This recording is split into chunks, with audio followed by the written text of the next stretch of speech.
విజ్ఞాన్ గారు, shine Tom ఆయన గుర్తున్నాడా మీకు? దసరా విలనేగా.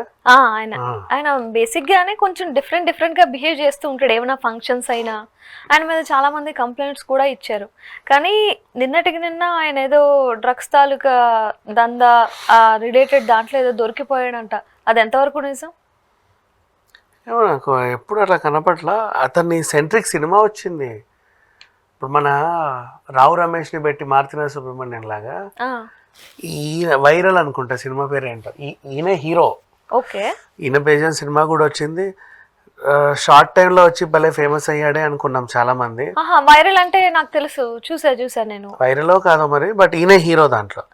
ఆయన ఇద్దరు వైఫ్ ని గర్ల్ ఫ్రెండ్ ఇద్దరిని కలిపి మోసం చేస్తాడు ఆ సినిమాలో. అయితే మలయాళంలో ఫహద్ ఫాజిల్ కి ఈ మధ్య ఏమైందో తెలీదు. నిన్న వాళ్ళ ఆవిడ కూడా కొంచెం పెద్ద పోస్ట్ పెట్టింది. సో ఈ వార్తల టైంలో ఆయన కొంచెం ఎక్కువ అవకాశాలు రావట్లే ఇన్ సెన్స్ ఒప్పుకోవట్లా. మేము చూసి ఒప్పుకుంటున్నాడు. అలాంటి చాలా పాత్రలు యూటర్న్ తీసుకొని ఎక్కడికో వెళ్తాయి కదా, ఇటు వస్తున్నాయి. తను అలా ఈ మధ్య బాగా ఫేమస్ అయిపోయాడు.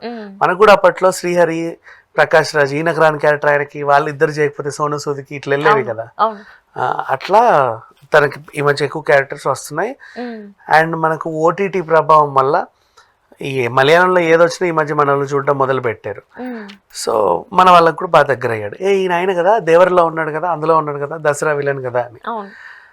సో ఇట్లా బాగా ఫేమస్. కాకపోతే ఏంటంటే గతంలో ఒక విన్సీ అనే ఒక నటి, వీళ్ళిద్దరు కలిసి సూత్ర వాక్యం అనే ఒక సినిమా చేశారు. ఓకే. ఈయన డ్రగ్స్ తీసుకొని వచ్చి నన్ను వేధించేవాడు, నువ్వు కూడా తీసుకుంటావా అని అనేవాడు అని చెప్పేసి ఆ పిల్ల కంప్లైంట్ చేసింది. చాలా మంది ఏంటి ఇలా కంప్లైంట్ ఇచ్చింది అనుకున్నారు. ఆ పిల్లకు తర్వాత ఆఫర్లు లేవు, కానీ వీడు మాత్రం రెగ్యులర్ గా చేస్తానే ఉన్నాడు. అంటే కంప్లైంట్ ఇచ్చిన ఆవిడకి ఆఫర్లు లేవు. హీఈస్ వర్కింగ్ పెద్ద పెద్ద ప్రాజెక్ట్స్. మళ్ళీ ఆయన మామూలుగా పెద్ద స్టార్ అంట కదా మలయాళంలో. అదే చెప్తున్నా, మన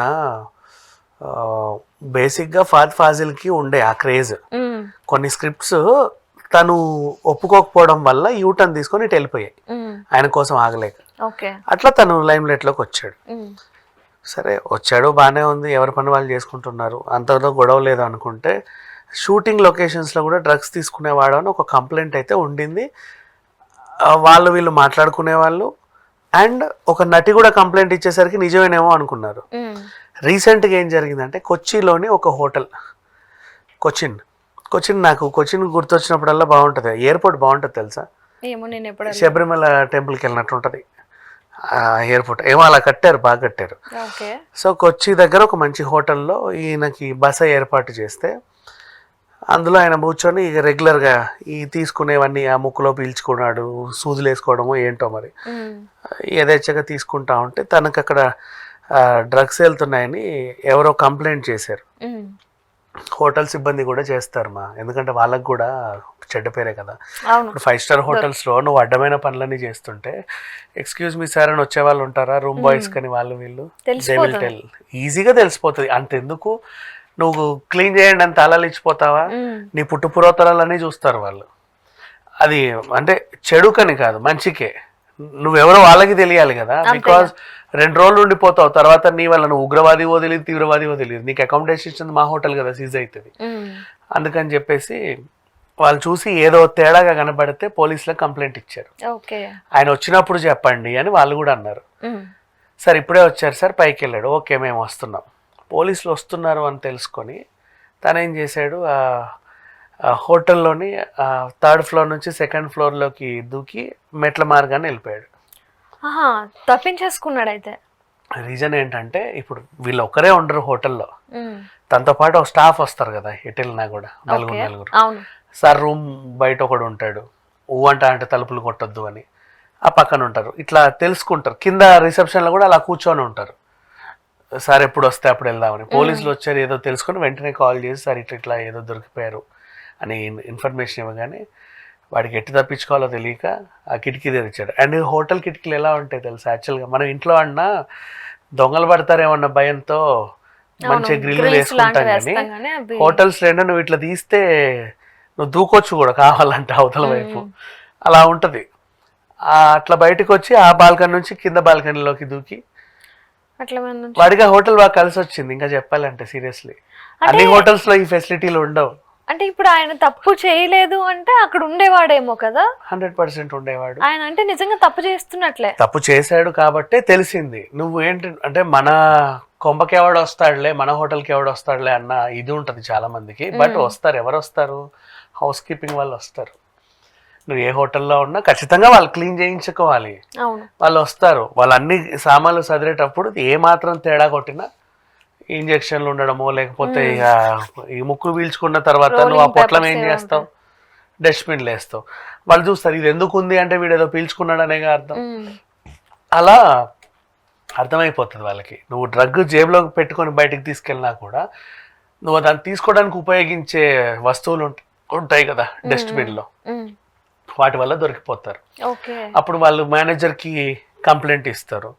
మేనేజర్ ఏం చేస్తాడు? స్థానిక పోలీస్ స్టేషన్లో సార్ ఇట్లా పలానా రూమ్లో ఒక స్టార్ వచ్చి దిగారండి, సినిమా స్టార్.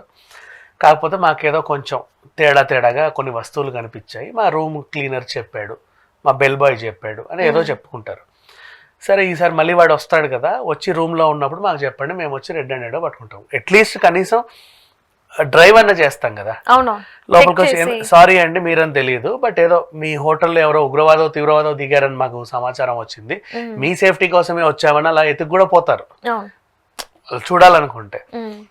కానీ అట్లా పోలీసులు రావడం, వాళ్ళు మాట్లాడుకోండి రిసెప్షన్లో ఎక్కడ అంటే పలానా 304 ఆయన పేరు ఇది అది ఇది అని చెప్తుంటే వీడికి సంబంధించిన మనుషులు కింద ఉంటారు కదా, ఇన్ఫర్మేషన్ అలా అలా అలా రాగానే వెనక డోర్ నుంచి రాగానే మళ్ళీ వీళ్ళ మనుషులు వీళ్ళ కార్లో వెళ్ళి ఆయన తీసుకొని అక్కడ నుంచి ఫరారి. మరి ఇప్పుడు తనని ఇంటికి వెళ్ళన్నా ఎక్కడి నుంచి అయినా అరెస్ట్ అయితే చేస్తారు, ఎక్కడైనా దొరుకుతాడు. లాస్ట్ కి ఎన్ని రోజులు దాక్కోలేడు. ఇప్పుడు రేపైనా నువ్వు పొద్దున షూటింగ్ లొకేషన్కి వెళ్ళాలా? అంతేగా, ఖచ్చితంగా. బిజీ ఆర్టిస్టే కదా, డైరీ ఖాళీగా ఉండదు, ఎక్కడో దగ్గర అయితే దొరుకుతాడు.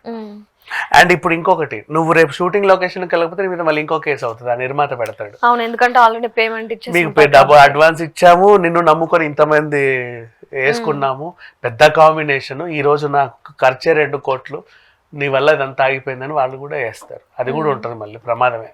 అయినా ఆయన ఫంక్షన్స్ లో కూడా మీరు ఎప్పుడైనా చూసారో లేదో కొంచెం విచిత్రంగా బిహేవ్ చేస్తాడు. ఇట్లా పల్టీలు కొట్టడం కావచ్చు, బాడీ లాంగ్వేజ్ కావచ్చు. అది అంటే ఒక్కొక్కడు ఒక్కో స్టైల్లే అనుకుంటాం కానీ అప్పుడు అర్థం కావు, ఏదో ఒకటి అయితే కదా తెలుస్తుంది. ఇప్పుడు ఈ కోణంలో మళ్ళీ అవన్నీ గుర్తు తెచ్చుకొని మళ్ళీ ఒకసారి చూస్తే ఓహో నీ అమ్మ ఇక్కడ కూడా డ్రగ్ వేసుకొని వచ్చావా అని తెలుస్తా ఉంటది. ఒకసారి దొరికినప్పుడు గత తాలూకని తవ్వకాల్లో బయటపడతా ఉంటాయి ఏదో ఒకటి. ఇప్పుడు జరిగింది అది. చూద్దాం మరి దొరుకుతాడో దొరకడో ఏం జరుగుతుందో. Thank you so much.